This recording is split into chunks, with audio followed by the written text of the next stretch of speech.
Thank you very much, Mr. President. Ladies and gentlemen, good evening. Assalamu alaikum. Lovely to see you all here tonight. We are having a very entertaining night, are we not, with some very interesting things being said from the other side of the house tonight. Let me begin by saying, as a Muslim, as a representative of Islam, I would consider myself an ambassador for Islam, a believer in Islam, a follower of Islam and its Prophet. So, in that capacity, let me begin by apologizing to Anne-Marie for the Bali bombings. I apologize for the role of my religion and me and my people, for the killing of Theo van Gogh, for 7/7. Yes, that was all of us. That was Islam, that was Muslims, that was the Quran. I mean, astonishing claims to make in the very first speech tonight, on a day like today, where the Conservative Prime Minister of the United Kingdom is having to come out and point out that these kind of views are anathema. And I believe you're trying to stand for the Labour Party to become an MP in Brighton. If you do, and you make these comments, I'm guessing you'll have the whip withdrawn from you, but then again, UKIP's on the rise, they'll take you, the BNP, they might have something to say about your views. This is what Mehdi Hasan always does. By the way, just on a factual point, since we heard a lot about the second speaker, about how backward we Muslims all are, on a factual point, you said that Islam was born in Saudi Arabia. Islam was born in 610 AD. Saudi Arabia was born in 1932 AD. So you were only 1,322 years off. Not bad? Not bad start there. Talking of maths, by the way, a man named Al-Khwarizmi was one of the greatest mathematicians of all time, a Muslim, worked in the golden age of Islam. He's the guy who came up with not just algebra, but algorithms. Without algorithms, you wouldn't have laptops. Without laptops, Daniel Johnson tonight wouldn't have been able to print out his speech in which he came to berate us Muslims for holding back the advance and intellectual achievements of the West, which all happened without any contribution from anyone else other than the Judeo-Christian people of Europe. In fact, Daniel David Levering, the author of the Pulitzer Prize-winning historian and author of The Golden Crucible, points out that there would be no Renaissance, there would be no Reformation in Europe without the role played by Ibn Sina and Ibn Rushd and some of the great Muslim theologians, philosophers, scientists in bringing Greek texts to Europe. As for this being our university, I will leave that to the imagination as to who is our and who is there. I studied here too. An astonishing set of speeches so far making this case tonight. A mixture of just cherry-picked quotes, facts and figures, self-serving, selective, a farrago of distortions, misrepresentations, misinterpretations, misquotations. Daniel talked about my article in the New Statesman, which got me a lot of flack, where I talked about the anti-Semitism that is prevalent in some parts of the Muslim community, which indeed it is. Of course, I didn't say in that piece that it was caused by the religion of Islam. In fact, modern anti-Semitism in the Middle East was imported from, finish the sentence, Judeo-Christian Europe, where I believe some certainly bad things happened to the Jewish people. In fact, Tom Friedman, Jewish-American columnist in the New York Times, told me in this very chamber last week that he believed, had Muslims been running Europe in the 1940s, 6 million extra Jews would still be alive today. So I'm not going to take lessons in anti-Semitism from someone who's here to defend the Judeo-Christian values of a continent that murdered 6 million Jews. Moving swiftly on. Yes. Absolutely. Well, I'm about to make that point. No, I'm about to make that point. You're right. I agree with you.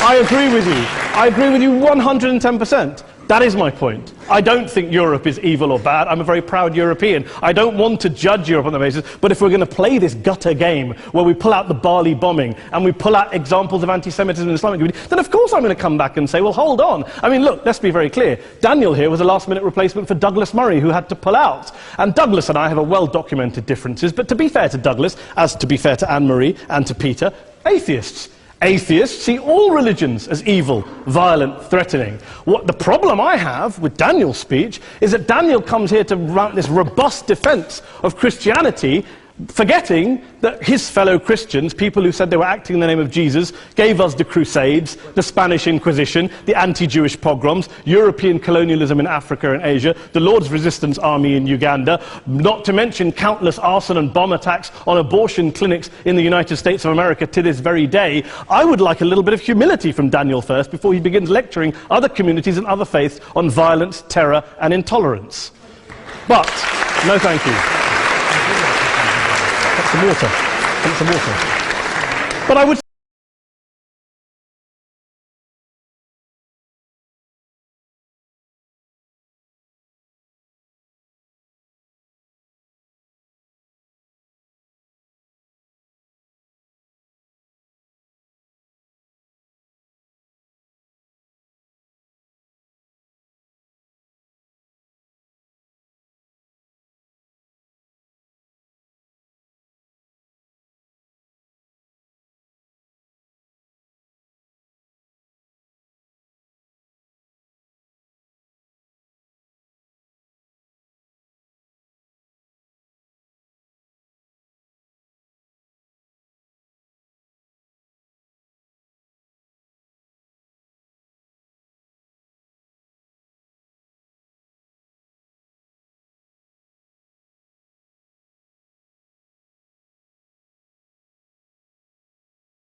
is we're having a debate about Islam, and the opposition tonight have come forward.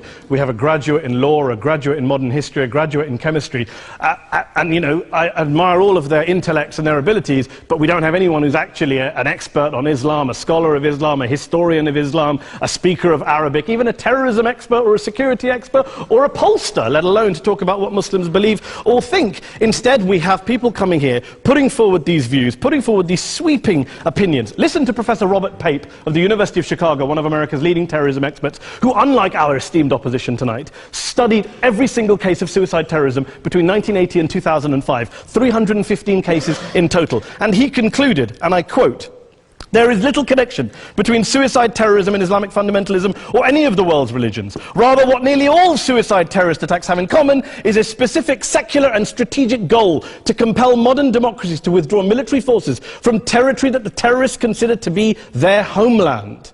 And the irony is, when we talk about terrorism, the irony is that the opposition and the Muslim terrorists, the Al-Qaeda types, actually have one thing in common. Because they both believe that Islam is a warlike, violent religion. They both agree on that. They have everything in common. Osama bin Laden would be nodding along to everything he's heard tonight from the opposition side. He agrees with them. The problem is that mainstream Muslims don't. The majority of Muslims around the world don't. In fact, a gentleman here started quoting all sorts of polls. Gallup carried out the biggest poll of Muslims around the world, of 50,000 Muslims in 35 countries. 93% of Muslims rejected 9/11 and suicide attacks, and of the 7% who didn't, they all, when polled and focus grouped, cited political reasons for their support for violence, not religious reasons. And as for Islamic scholars and what they say, well, Daniel talks about our University of Oxford. We'll go down to Oxford Centre for Islamic Studies, get hold of a man named Sheikh Afifi Al-Akiti, who is a massively well-credentialed and well-respected Islamic scholar, who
to your point. Here we are dealing with a 1,400-year-old global religion, followed by 1.6 billion people in every corner of the world, a quarter of humanity, of all backgrounds, cultures, ethnicities. And yet the opposition tonight wants to generalize, stereotype, smear in order to desperately win this debate.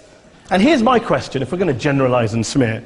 If, okay, people say yesterday's bombers, and we've got to be careful, there's a trial going on, were yesterday's attackers, motivated by Islam? Big debate. I don't believe they were. Let's say they were. Let's say Faisal Shahzad, the Times Square bomber, was motivated by Islam. Let's assume, for sake of argument, that Richard Reeves, the shoe bomber, was motivated by Islam.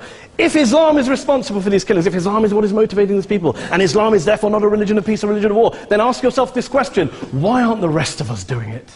Why is it such a tiny minority of Muslims are interpreting their religion in the way that the opposition claim they are? Let's assume there are 16,000